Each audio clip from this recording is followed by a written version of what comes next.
Dia 3 do livro Uma Vida com Propósitos. E a pergunta de hoje é: o que dirige a sua vida? A vida de todo indivíduo é dirigida por algo. Percebi que o que faz os homens correrem atrás do sucesso é a inveja. Eclesiastes 4:4. Um homem sem propósito é como um barco sem leme, um vira-lata, um nada, um ninguém. Thomas Carlyle. Acho que é assim que fala esse nome.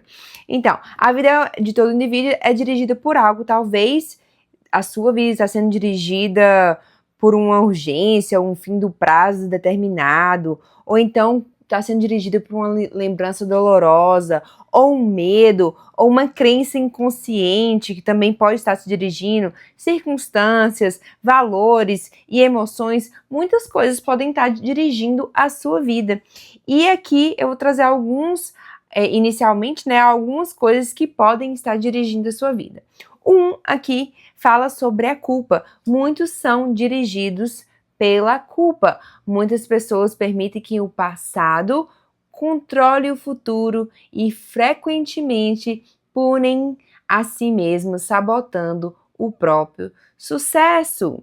A maioria das pessoas hoje em dia acabam andando pela vida sem propósito. Nós somos produtos do nosso passado, mas não precisamos ser prisioneiros dele. O propósito de Deus não é restringido pelo nosso passado. Deus é especialista em dar às pessoas um novo começo. Então, não fique preso nesse processo de culpa, se culpando, se perdoe, deixe ir.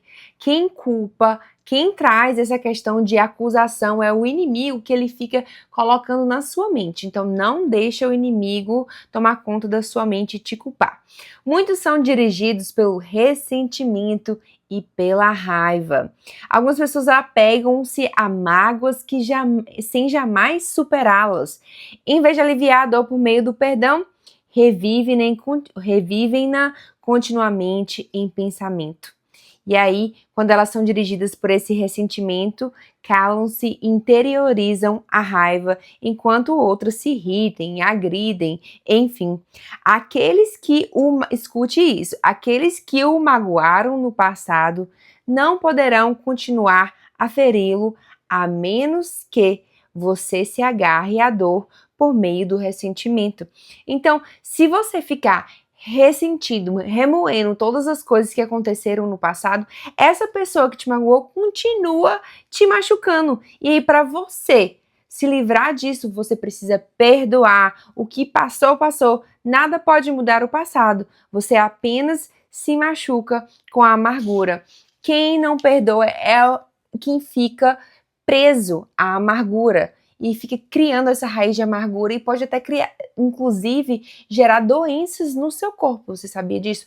A sua mente, a questão da culpa, a questão da amargura, a questão do ressentimento, a falta de perdão, pode gerar doenças no nosso corpo físico. Muitas pessoas são dirigidas pelo medo. A gente não sabe, provavelmente temores desenvolvidos aí na sua infância, em situações, experiências, e muitas pessoas são dirigidas pelo medo com frequência e perdem grandes oportunidades por terem medo de correr riscos. Em vez disso, comportam-se de maneira cautelosa, evitando arriscar-se e tentando manter o status quo. O medo é o encarceramento voluntário que o impedirá de se tornar no que Deus pretende que você seja. Deus te chamou para ser algo único e muitas das vezes, por conta do medo, você não está andando nos propósitos do que Deus tem para você porque você tem medo de enfrentar isso. Isso é um cárcere, então seja liberto em nome de Jesus e que todo medo saia, seja forte e corajoso. Muitos são dirigidos pelo materialismo. O desejo de adquirir é o único objetivo da vida de algumas pessoas. Os bens materiais trazem felicidades apenas temporária. A situação de constante tranquilidade acaba gerando tédio, então passamos a desejar mais e mais coisas e novidades, e coisas maiores e melhores. Também é um mito a concepção de que Quanto mais bem a gente adquirir, mais importantes seremos. A autoestima e riqueza materiais não são sinônimos. Nosso valor não é determinado por nossas posses. E Deus deixa claro que as coisas mais valiosas da vida não são os bens materiais. As riquezas podem ser perdidas num piscar de olhos por uma quantidade considerável de fatores que fogem do nosso controle. A verdadeira segurança só pode ser encontrada naquilo que jamais poderá ser tomado de você, o seu relacionamento com Deus. Muitos são dirigidos pela necessidade de aprovação. Muitas pessoas ficam presas querendo aprovação do pai, da mãe, do irmão, da esposa, do colega, enfim, querendo corresponder expectativas alheias, né? Mas não tem mais uma chave para o fracasso é tentar satisfazer a todos. Ser controlado pela opinião dos outros é uma forma segura de jamais atingir os propósitos de Deus para sua vida. Ninguém pode servir a dois senhores. Se você quer, se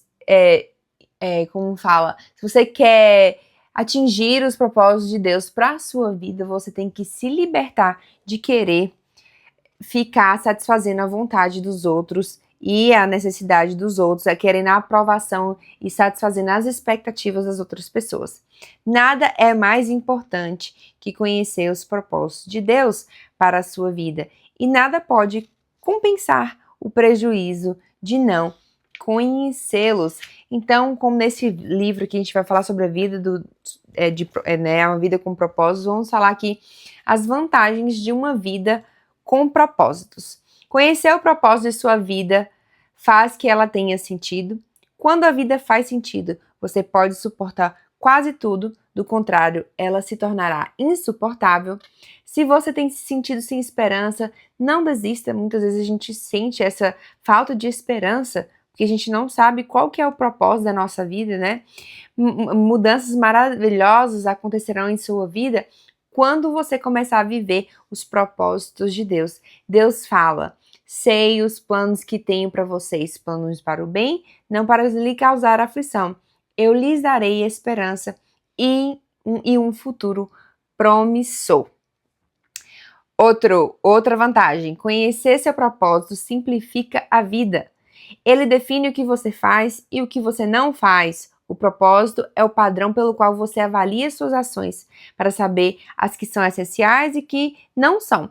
Basta perguntar: essa ação me ajudará a cumprir o propósito de Deus para minha vida? Quem não conhece o seu propósito exagera nas atividades e isso acaba causando estresse, fadiga, cansaço, burnout, enfim. Uma vida dirigida por propósito conduz-nos a um estilo de vida mais simples e uma agenda mais saudável. Outra vantagem é conhecer o seu propósito ajuda a estabelecer prioridades. Você vai ter prioridades na sua vida. Isso faz que você se esforce menos, né? Faz que esforços e energias se concentrem no que é importante. Você se torna eficiente ao ser seletivo. Conhecer o seu propósito traz motivação. O propósito sempre produz entusiasmo. Quando a gente está fazendo algo que aquece o nosso coração, a gente fica o quê? Entusiasmado, porque a gente está no propósito de Deus. Quando a gente está nesse propósito é maravilhoso. Nada mais estimulante que um propósito claro. Normalmente é o trabalho sem sentido que nos esgota, consome nossa força e nos rouba o prazer, não o excesso de trabalho.